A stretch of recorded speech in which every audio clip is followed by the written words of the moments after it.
Mesdames et messieurs, bonsoir et merci d'être au rendez-vous de cette session d'information sur Canal 3 Bénin. Au sommaire de ce journal, les députés de la 9e législature sont à l'école des tests qui fonde l'Assemblée nationale à travers un séminaire de 3 jours. Les élus du peuple s'imprègnent de l'organisation et du fonctionnement du Parlement. Il s'agit pour eux de mieux comprendre les services, les procédures et les pratiques parlementaires. Le point de l'ouverture des travaux dans un instant. Et pendant ce temps, la zone industrielle de Glodjigbe reçoit la visite du président de la République du Niger. En visite de travail au Bénin depuis ce lundi, Mohamed Bazoum a visité ce mardi cette zone économique installée à une trentaine de kilomètres au nord de Cotonou. Les détails dans ce journal. Nous parlerons une fois encore de la Journée internationale des droits de la femme et cette fois-ci, c'est le département du Mono qui est à l'honneur. Les femmes d'Agoué se sont mobilisées autour du chef de cet arrondissement de la commune de Grand Popo pour sacrifier à la tradition de cette célébration. L'événement s'est déroulé le week-end écoulé en présence de plusieurs autorités et cadres de la localité, comme vous allez le constater dans ce journal. Voilà pour les titres. Mesdames et messieurs, à nouveau, bonsoir. Quelques jours après leur installation, les députés élus pour la 9e législature sont déjà à l'école des tests qui fonde l'Assemblée nationale et c'est à la faveur d'un séminaire de 3 jours qui se déroule depuis ce lundi à Agoué dans le département du Mono. Il s'agira pour ces élus de s'informer sur l'organisation et le fonctionnement des parlements, les services, tout comme les procédures et pratiques parlementaires. Voici le point de la cérémonie d'ouverture des travaux. Avant leur bain en plénière et dans les commissions permanentes de l'Assemblée nationale, les députés élus pour siéger à la 9e législature viennent ici à l'école des tests qui fonde l'institution.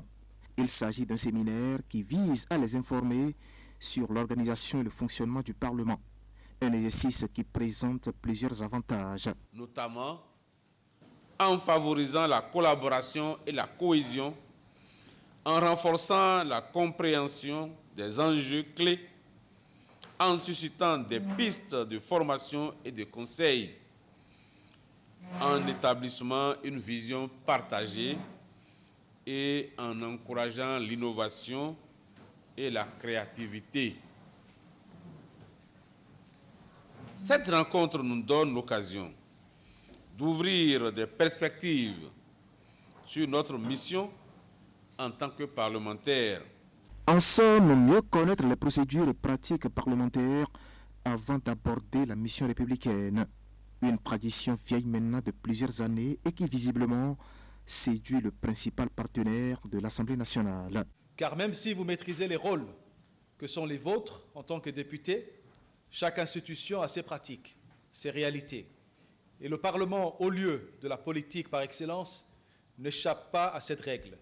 Il est alors pertinent que vous soyez amenés à mieux comprendre la structuration de l'Assemblée nationale, la contribution de l'administration parlementaire à la réussite du mandat des députés, la fonction législative et celle de contrôle de l'action gouvernementale. S'aguerrir donc pour bien accomplir la mission pour laquelle ils ont été élus. Et 3 jours durant, les réflexions vont se mener autour de 16 thématiques qui seront présentées par des experts que l'administration parlementaire a mobilisés pour la circonstance. Quelle que soit notre sensibilité politique et notre circonscription d'élection, nous représentons la nation tout entière et devons œuvrer à voter des lois utiles à notre société. Nous devons donc en permanence nous efforcer de nous débarrasser individuellement et collectivement de la passion, de l'intolérance et de l'égocentrisme afin de nous atteler au travail.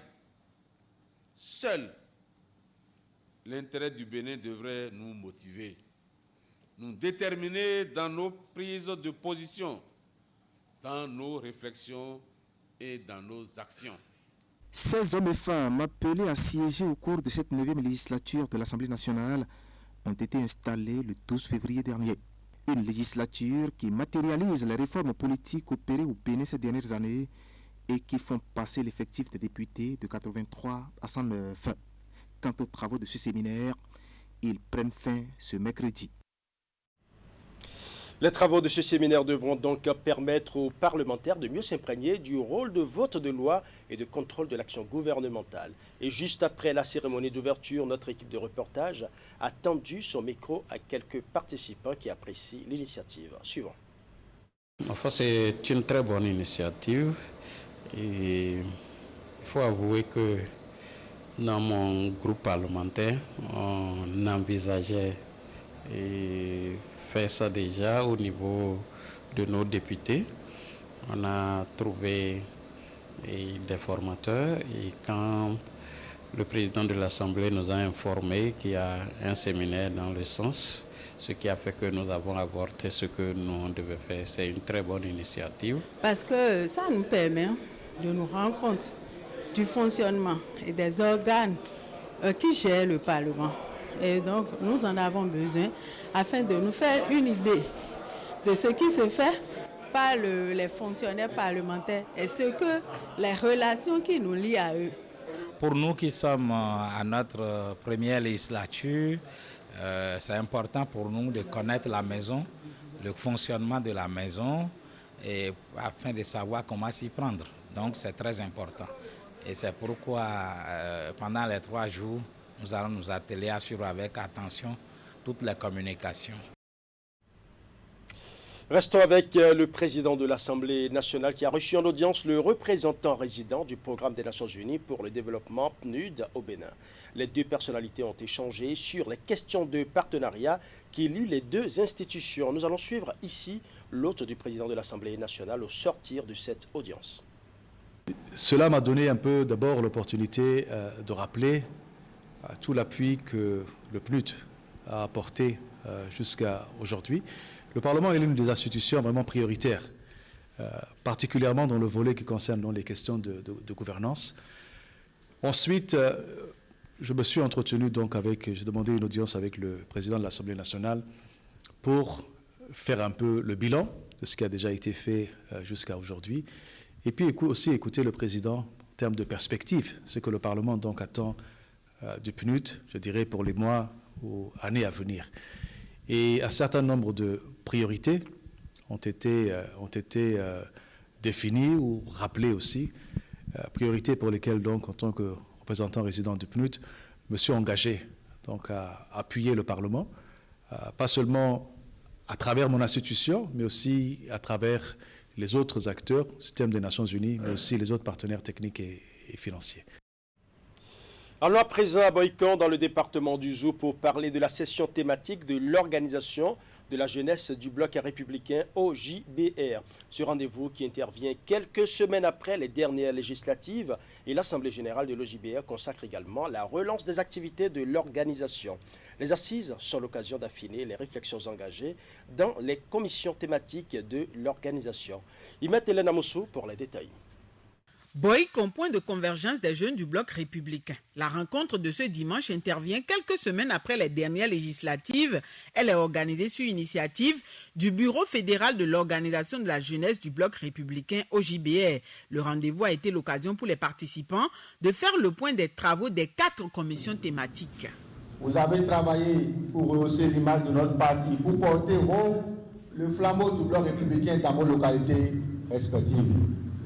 Le parti blanc républicain est souvent appelé parti des jeunes et des femmes. Mais nous avons noté ces derniers temps que notre parti, le blanc républicain, n'a pas donné toute sa place à la jeunesse. La jeunesse n'a pas été très représentative dans les instances de décision et dans les positionnements que notre parti a fait pour les élections passées.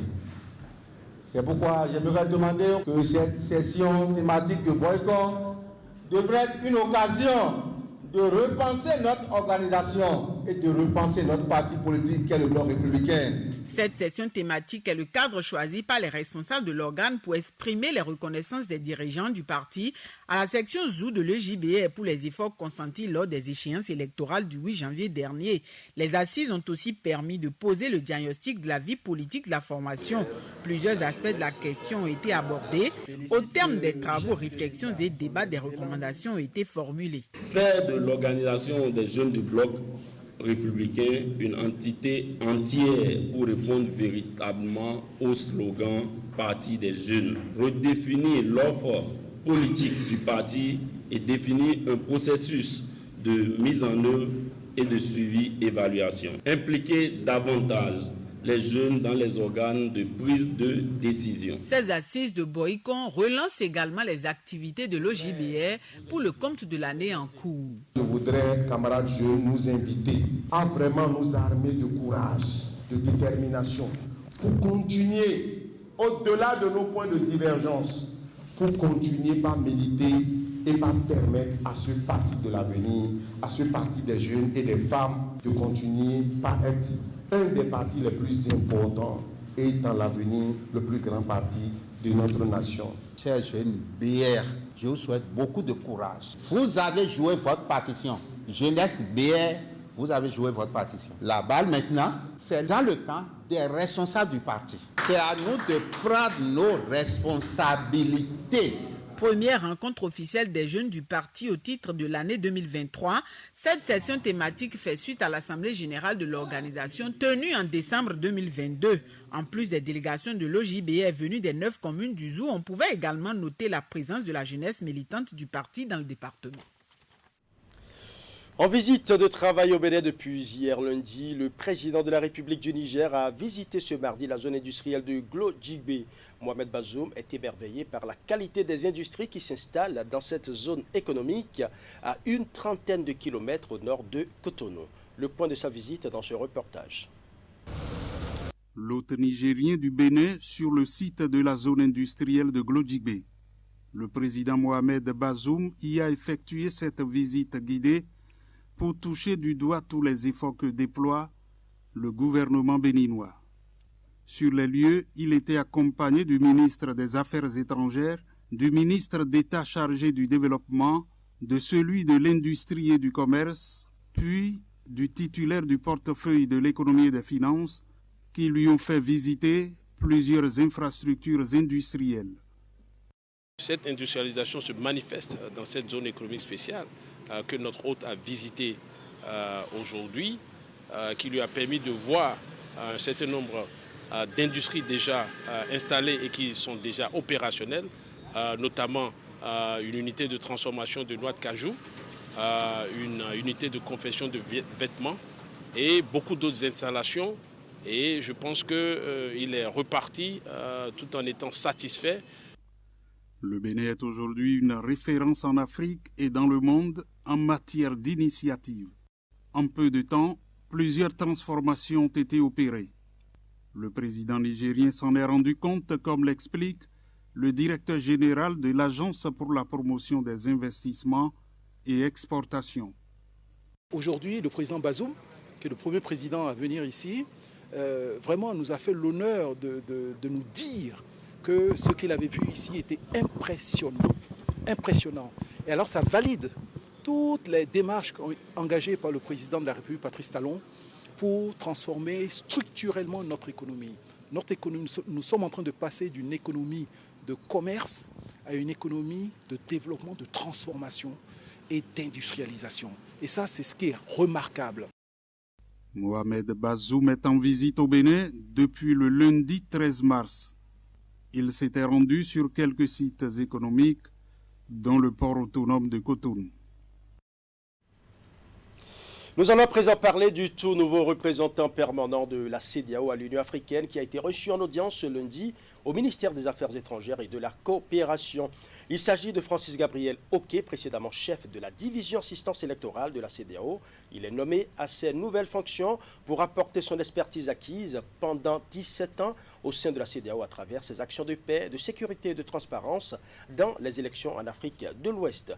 Au terme du tête-à-tête avec le directeur de cabinet du ministre Aurélien Guénossi, Dr Francis Gabriel Oké se confie à la presse.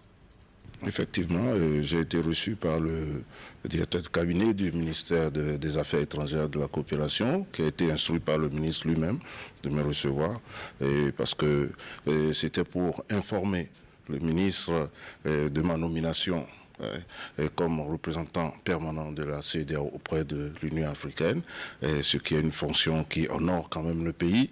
C'est pour ça que je suis passé pour rendre compte et prendre les conseils nécessaires pour la réussite de ma mission auprès du ministre des Affaires étrangères. Comme vous le savez, le ministre a une expérience incontestable et incontestée des institutions internationales. Donc avant de prendre fonction, il est de bon ton que je vienne le voir pour avoir les consignes nécessaires et des orientations pour la réussite de mes nouvelles fonctions. Donc c'est pour ça que je suis venu voir le ministre et son directeur de cabinet m'a bien reçu et nous avons échangé et il s'est engagé à porter le message au ministre des Affaires étrangères.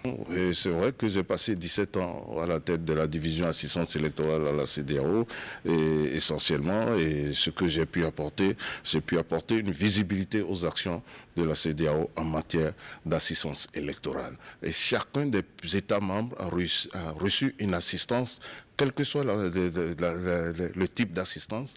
Chacun des États peut témoigner qu'il a reçu une assistance de la part de la CEDEAO pendant les élections. Et nous avons eu à donner des assistances techniques à certains États. Nous avons aussi donné des assistances financières et des assistances logistiques en dehors des missions d'observation à long terme et à court terme. Et ce sur quoi je dois insister durant ma carrière auprès de la CEDEAO, c'est la mise en place du réseau des commissions électorales indépendante de la région. Et ce réseau est une plateforme d'échange d'expériences et qui sert de support, de soutien technique à l'institution. Et je suis très fier d'avoir mis en place ce réseau depuis 2008 et qui fonctionne et qui se développe. Effectivement, c'est la première fois que le Bénin occupe ce poste et c'est pour ça que c'est une fierté pour moi-même, pour ma personne et pour mon pays. Il faut reconnaître qu'il y a beaucoup de défis, mais le plus grand défi, c'est de pouvoir harmoniser les positions des États de la CEDEAO au niveau du continent. Donc, je ne peux pas finir et terminer mon interview sans remercier le chef de l'État, son Excellence M. Patrice Talon, qui est notre président et qui a insisté avec le ministre des Affaires étrangères à ce que les Béninois soient promus au niveau des instances internationales. C'est pour ça que je tiens à faire ce témoignage. La nouvelle est allée très vite. Le poste péage de Tignenti dans la commune de Natitengou est désormais opérationnel. Érigé sur l'axe routier Djougou-Natitengou, l'infrastructure a été mise en service ce lundi 13 mars 2023. Elle permettra donc de percevoir auprès des usagers de 4 roues et plus les droits de passage. Nous allons suivre le reportage de Abdou Sahabi Idrissou et Alassane Harouna. C'est à 8 heures très précises, ce lundi 13 mars 2023, que ce véhicule de marque Opel, immatriculé BN 7070 RB, franchit la barrière du poste de péage de Tignenti, rendant ainsi opérationnelle cette infrastructure routière érigée sur l'axe Natitengo-Djogo. Nous venons de traverser le pont péage tout à l'heure et on a payé 1000 francs. Que l'État nous revoie ça et nous diminue ça au moins 500. À partir donc de ce jour, tout usager véhiculé empruntant ce axe routier devra s'acquitter de ses droits de passage suivant son poids. Ici, il s'agit d'accueillir les véhicules légers et les véhicules de poids lourd. Et les véhicules légers, ce sont les véhicules personnels, nos petits véhicules que nous conduisons ordinairement, habituellement. Eux, ils vont payer 1000 francs. Mais quand il s'agit des camions, là, nous parlons d'essieux. Ça part de 2 essieux à 8 essieux, 9 essieux, jusqu'à 18 essieux. Il en existe. Mais au Bénin, ici, nous voyons seulement les véhicules de poids lourd de 2 essieux à 9 essieux. Mais quand il s'agit de 2 essieux, ils vont payer 2000. Mais les véhicules à partir de 7 essieux et plus, eux, ils vont payer 18 000. Mes impressions sont positives parce que nous avons érigé ce poste de péage, ça faisait un moment. Donc il fallait mettre tout en œuvre afin que la mise en service puisse avoir lieu aujourd'hui. Donc la date a été communiquée, nous avons retenu le 13 mars. Après avoir recueilli l'avis et l'accord des différents ministres, nous avons décidé de venir aujourd'hui procéder à la mise en service de ce poste de péage. À peine l'infrastructure routière mise en service que des usagers donnent de la voix tout en appréciant cette initiative du gouvernement. Le pont péage est bon, on a vu l'ouverture, c'est bon, mais c'est le prix là qui est un peu cher pour nous. Mais ils n'ont qu'à essayer de voir le prix des taximans. On fait va-et-vient. 1000 francs aller, 1000 francs retour là, 2000 là, c'est trop pour nous. Ça ne nous avantage pas. Mais on va essayer, ils n'ont qu'à essayer de nous revoir ça. Si on peut nous ramener ça à 500, c'est bon, ça va nous arranger. 1000 francs aller-retour. Si tu vas, si permanent, on va permanent là, on va faire, si tu fais 2 fois, regardez, il n'a rien. Il y a certains véhicules, mais une personne, il prend la voie. On n'a qu'à nous voir ça dedans. Si l'État béninois peut revoir ça, c'est bon. Hein. Sinon, voilà, ça ne va pas. Ça ne nous arrange pas. Et si on ne changeait pas? Si on ne changeait pas, on va continuer, mais ça va peser sur les clients. Parce que nous, on sera obligé d'augmenter les tarifs. Hein? Non, mais on peut aller à 5 000, par contre, on peut aller à 5 000. Le poste de péage de TNT relève de la Société des infrastructures routières et de l'aménagement du territoire Sirata. Elle sera fonctionnelle à plein temps et les frais perçus vont contribuer à l'entretien et à l'aménagement du réseau routier béninois. Ouvrons à présent la page agriculture avec la foire ouest-africaine des semences paysannes désormais conjuguée au passé. Après 3 jours d'échanges, les expositions ont pris fin ce week-end à Zougbounou, dans la commune de Kouyogbé, où le monde paysan venu de plusieurs pays d'Afrique s'était donné rendez-vous. Des jours d'exposition et d'échanges de semences paysannes que nous résume ici Narcisse Alossé sur les images de Florent Dou. À l'heure du clap de fin de cette foire ouest-africaine des semences paysannes, les langues se sont déliées autour des réelles motivations. Nous mangeons tous les jours sans connaître l'importance de la nourriture. On peut vivre sans voiture, on peut vivre même sans toit, moi je le dis, mais personne ne peut vivre sans manger. Et on nous a habitués à compter sur les autres pour manger. La guerre de l'Ukraine nous a prouvé qu'on ne peut plus compter sur personne pour manger. La donne doit donc être changée et 3 jours durant, près d'une centaine de stands garnis de semences paysannes ont été installés ici à Zougbounou, dans la commune de Kouyogbé, située dans le département du Mono. Au total, 291 exposants venus de 23 pays d'Afrique ont montré au public tout le travail qui est fait pour un comportement alimentaire adapté à nos réalités. Les femmes sont au début, au milieu et à la fin de la question. Ce sont elles qui ont travaillé sur des tests, sur des démultiplications, jusqu'à arriver à caractériser les semences paysannes et les conserver pour le bien-être de leur population. Parallèlement aux expositions, des communications ont été animées sur 8 thèmes autour de 3 panels d'échange. Et derrière, des conclusions ont été tirées avec des recommandations. Les participants et participantes ont dénoncé l'offensive des OGM dans la sous-région et proposé que la contre-offensive soit organisée à l'échelle régionale africaine. Les paysans et paysannes se sont engagés à continuer la promotion des systèmes semenciers paysans dans les territoires. Un plaidoyer politique a été fait aussi pour la concrétisation des droits des paysans. Il en est de même pour des options de protection juridique des semences paysannes où les participants ont plaidé pour que les communautés gardent le contrôle du système. Je voudrais bien que les différentes innovations, connaissances qui ont été reçues à travers les échanges qu'il y a eu ici, puissent être restituées à la base au niveau des différentes communautés pour dire qu'en Afrique, nous avons de la richesse. Et c'est sur ces richesses que nous devons pouvoir convaincre davantage les autorités au fait que les gens ne pensent pas que les semences doivent venir d'ailleurs. Espace d'échange des semences paysannes, cette foire, la 10e édition de l'histoire, a aussi permis au public de voir le fonctionnement de 3 ateliers pratiques de démonstration culinaire. Les travaux ont été placés sous le thème « Souveraineté alimentaire, droit des peuples à la montée de puissance des organismes génétiquement modifiés en Afrique ». Le fait insolite de ce journal, c'est la série de cambriolages à l'école primaire publique de Manaboé. Pour des raisons qui paraissent encore nébuleuses, les individus mal intentionnés sont passés au moins 4 fois dans cette école et tenez-vous bien tranquille, en l'espace d'une semaine. Ils ont vidé la cantine scolaire et ont emporté plusieurs manuels didactiques. Leur dernière opération remonte à la nuit du dimanche dernier.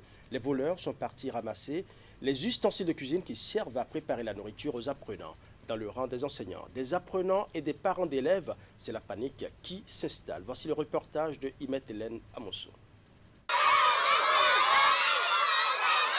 Un lundi matin mouvementé à l'école primaire publique de Manamboué, loin d'exprimer ici une quelconque joie, les apprenants appellent les autorités à la rescousse. En effet, depuis plus d'une semaine, l'école est la cible d'une série de vols. Dans notre école, ils sont en train de voler.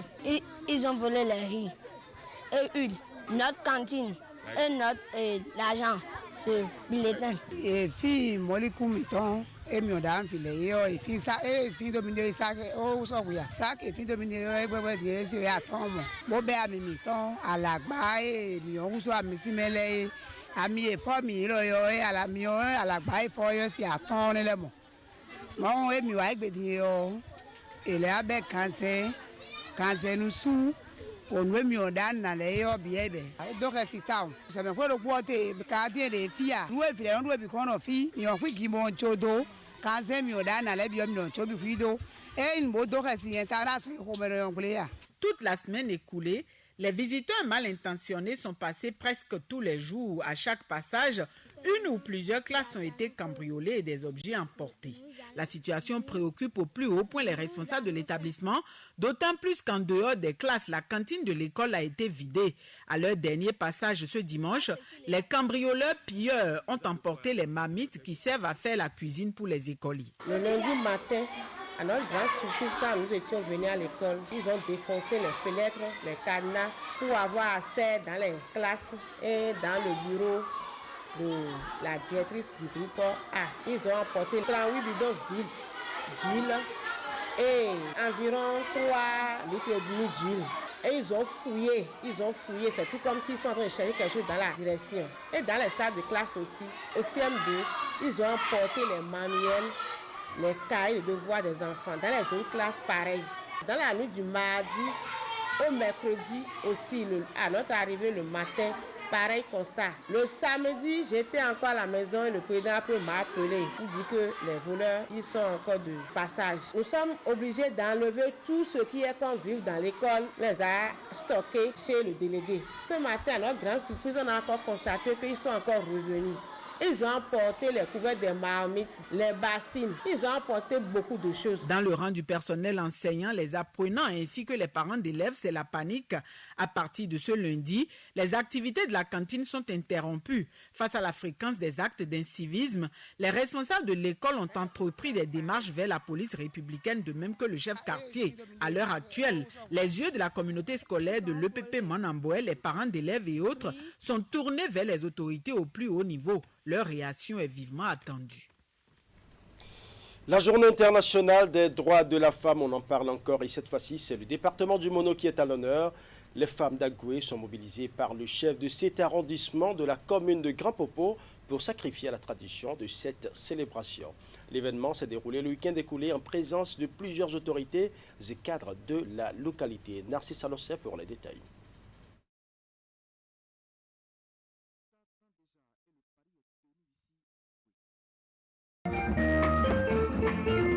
4 ans déjà et le pari est tenu ici à Agoué. Des femmes mobilisées autour du chef de cet arrondissement de la commune de Grand Popo vivent aussi la joie de cette journée dédiée à la femme de par le monde.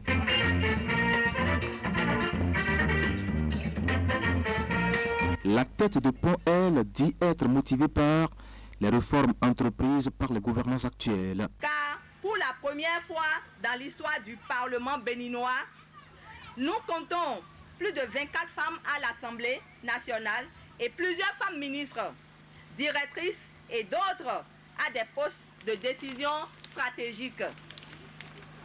Grâce au président Patrice Talon, les femmes du Bénin disposent d'un institut à elles dédié spécialement avec l'arsenal juridique pour mener à bien sa mission. Et au-delà du festin habituellement vécu au cours de cette journée, il faut préserver les acquis de cet engagement du chef de l'État, a-t-elle poursuivi. Ce qui doit se faire à travers des actions de sensibilisation de proximité pour l'épanouissement de la femme.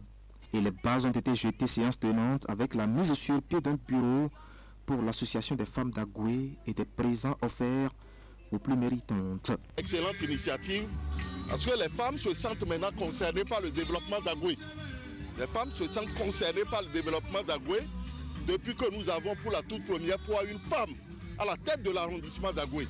Mais je dirais que Graopo, quoi qu'on dise, avait soif de tel événement. Et il est vraiment la bienvenue, cet événement. C'est pour ça que je suis là, moi-même, pour soutenir la CA et pour l'aider. Et question de pérenniser l'initiative. Que le président Talon a au cœur de tout ce qu'il fait la femme. Et il voudrait que la femme ait cette considération.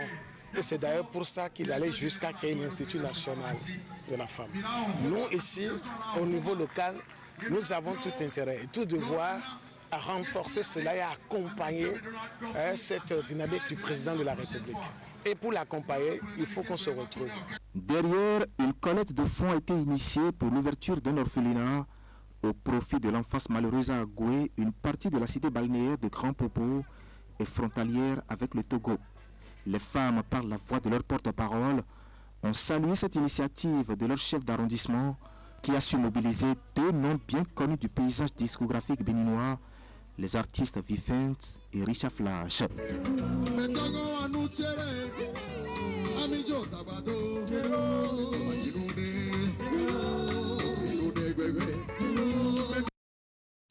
Ainsi se referme ce journal que je vous remercie d'avoir suivi. Tout le plaisir était pour moi de rester en votre compagnie. Bonne soirée chez vous.